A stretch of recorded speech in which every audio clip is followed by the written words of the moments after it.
Hi, and welcome to Season 2 of That's Ruddy Mysterious, a podcast of short tales about true mysteries. What created the Potomsky Crater? Who was involved in the 1963 Great Train Robbery?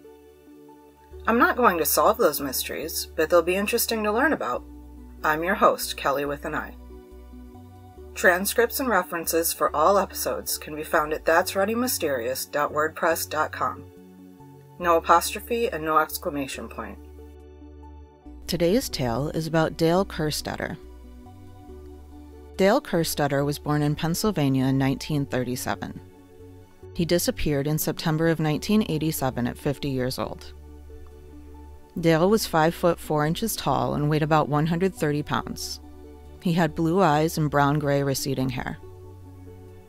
Dale worked security and maintenance at the Corning Glassworks plant in Bradford, Pennsylvania. He had been working at the plant for 27 years, and according to his ex-wife, he was 6 months away from retirement. He showed up for work one night and was never heard from again. The Corning Glassworks Bradford, Pennsylvania plant was a 112,000 square foot electronics manufacturing facility. Dale originally worked as a journeyman for the company, but due to downsizing, he took the maintenance and security position. Dale arrived at the plant on Saturday, September 12, 1987, to begin his 11 p.m. shift. He was supposed to check in with the Corning Glassworks headquarters every hour. His last check-in was at midnight. On the morning of Sunday, September 13th, John Lindquist showed up at 7 a.m. to begin his shift and relieve Dale, but Dale was nowhere to be found. John said, "He usually sat right inside the door and he wasn't there. So I walked in the cafeteria and I see his lunch pail sitting on the table. I happened to pick up the newspaper and there were the plant keys. So then I looked in his lunch pail and I see that everything was there. He hadn't eaten." John then went out to the parking lot and found Dale's pickup truck in the plant's parking lot. The police were called at 5 p.m. on the afternoon of September 13th. The police searched Dale's car and found the keys in the ignition. There was also a full carton of cigarettes and an empty gun holster from a .22 caliber pistol, which Dale always carried while working. The police also found a day pack in the truck, which Dale's family did not recognize. At some point, both the holster and the day pack disappeared. The police never logged either one as evidence. Police dogs were brought into the plant to track Dale's movements. The dogs went up to the second floor where the glass furnace was. The furnace had contained platinum pipes, but those were gone too. A total of $250,000 worth of platinum had just disappeared from the plant. The second floor furnace area was not a part of Dale's rounds, so there were some questions about what he was doing up there. The dogs did not find Dale anywhere in the building. 4 days after Dale's disappearance, personnel manager Patrick Foley checked the security cameras. The tape quickly switches between cameras, so there's no way to track Dale's movements. What Foley did see was that shortly after Dale's shift started, a masked man appeared. 10 minutes after Dale's arrival, the masked man went into the guard area. The man seemed to be speaking to Dale, who pointed out the security cameras watching them. Together, the two men walked to the second floor and were lost from the camera's view. That's the last sighting of Dale Kerstetter. The masked man then moved around the plant by himself, finally going to the furnace area. He rummaged around in the furnace, putting what appeared to be platinum rods into a book bag. Then the masked man used a hand truck to move pallets into the side room and came out dragging a large bag.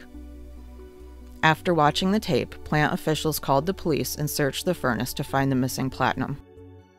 Police thought Dale might have been a part of the theft, although they were not sure if he took part willingly or was coerced to do so. They wondered why Dale looked directly at the camera. Was he signaling for help, or was he boasting about the crime he was about to commit? Patrick Foley believed that Dale was absolutely involved in the theft and that he was being brazen about it in the video. Corning Glassworks immediately blamed Dale for the theft. Foley called him a marginal employee, slow, and very intelligent in a crafty way. This seems like they may have just been trying to save face, though. If Dale were so mediocre, why would they trust him with their overnight security?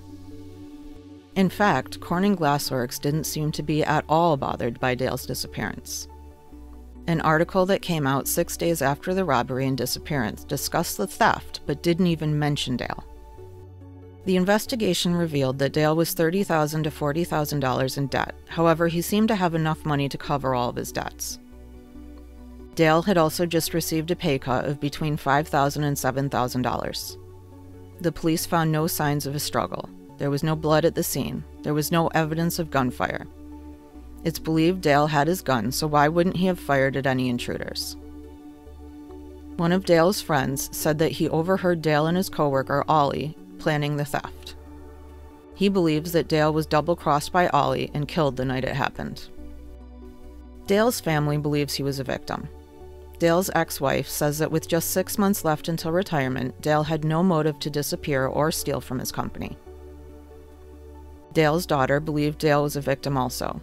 She wondered why Dale had packed a lunch that he had never planned on eating and pointed out that he was a heavy smoker, so why would Dale have left a full carton of cigarettes in his truck?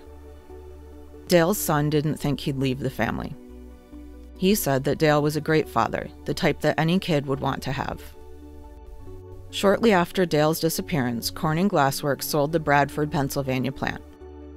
32 years after the disappearance, a video of that night was released. Dale's daughter described what happened in the new video. She said that her father was seen on the video at 10:45 p.m. and that he was never seen again. She went on to explain that the masked intruder was seen in the video for the next 2 hours. She said that the masked man walked around aimlessly through that time. She claimed that if Dale was involved, he would have shown the intruder exactly where to go. He knew where the tools and platinum were. Dale's daughter explained that during Dale's night shifts, she would occasionally visit him. She said the door to the plant was never locked at night, so it would be easy for an intruder to get in. Some years later, a video was released which may show a second intruder. The intruder was wearing a backpack. In the video, this intruder disappears into the kiln for about 25 minutes. When he returns from the kiln, it appears his backpack is full. He then leaves the kiln area. This man is later seen leaving the area with a large bag on a dolly. What was in that bag? Some believe it was Dale's body. In the years since Dale's disappearance, some people have claimed to have seen him. These sightings all proved to be false, however.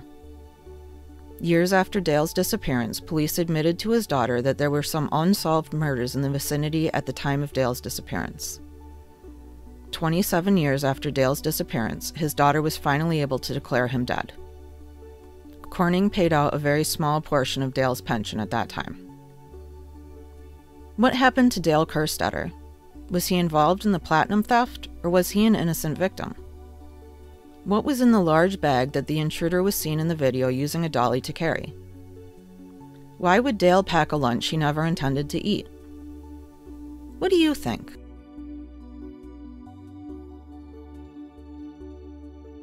Thanks for listening to today's episode of That's Ready Mysterious. I'm your host, Kelly with an I. If you enjoyed this episode, leave a review and follow That's Ready Mysterious to be updated about new episodes. Tune in next Tuesday for another thought-provoking tale.